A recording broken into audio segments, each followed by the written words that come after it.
Pembelahan sel mitosis. Pembelahan ini merupakan pembelahan yang terjadi pada sel tubuh atau sel somatik. Secara otomatis, pembelahan ini memiliki tujuan yaitu untuk pertumbuhan dan regenerasi sel tubuh. Secara garis besar, dalam pembelahan mitosis terbagi atas dua tahapan, yaitu yang pertama tahapan interfase dan yang kedua tahap fase mitotik.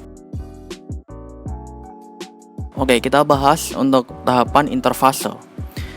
Pada tahapan interfase, nukleus dan membran inti masih tidak jelas, kromosom masih berbentuk benang-benang kromatin, dan terdapat organel yang berupa sentrosom.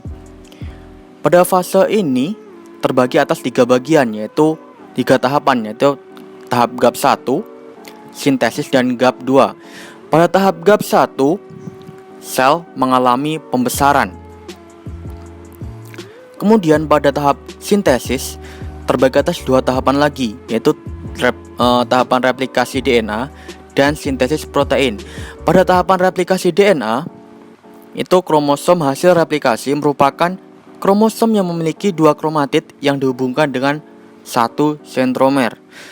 Kemudian pada tahapan GAP 2, organ yang telah membesar akan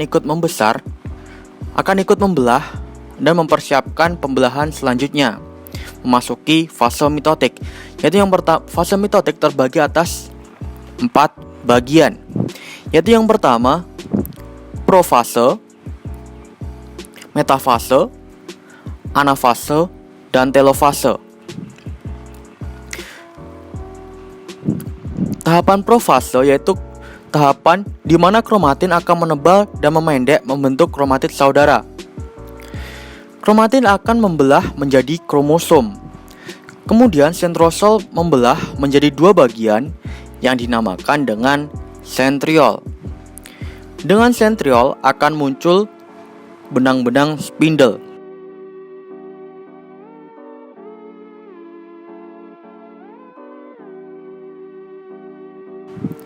Selanjutnya, nukleus dan membran inti lama-kelamaan akan mulai menghilang, memasuki fase yang kedua, yaitu metafase. Pada metafase, kromosom akan berjejer pada bidang ekuator.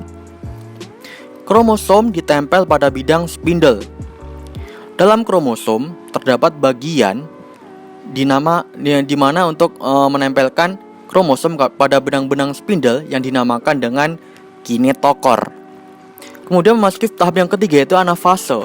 Pada tahap ini, kromosom akan ditarik oleh benang-benang spindle ke kutub yang berlawanan. Kromosom yang telah ditarik akan menjadi kromatid kembali. Selanjutnya itu memasuki fase telofase. Pada tahap ini terjadi tahap sitokinesis, yaitu tahap pembelahan sitoplasma. Sel induk membelah menjadi 2 sel. Kemudian kromatid akan berubah lagi menjadi benang-benang kromatin. Lalu nukleus dan membran intinya muncul kembali.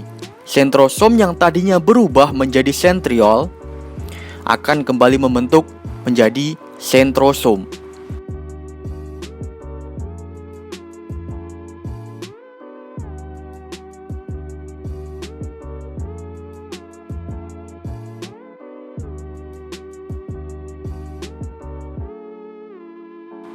Hasil dari fase mitosis ini menghasilkan 2 anakan yang identik dengan induknya atau dengan ibunya.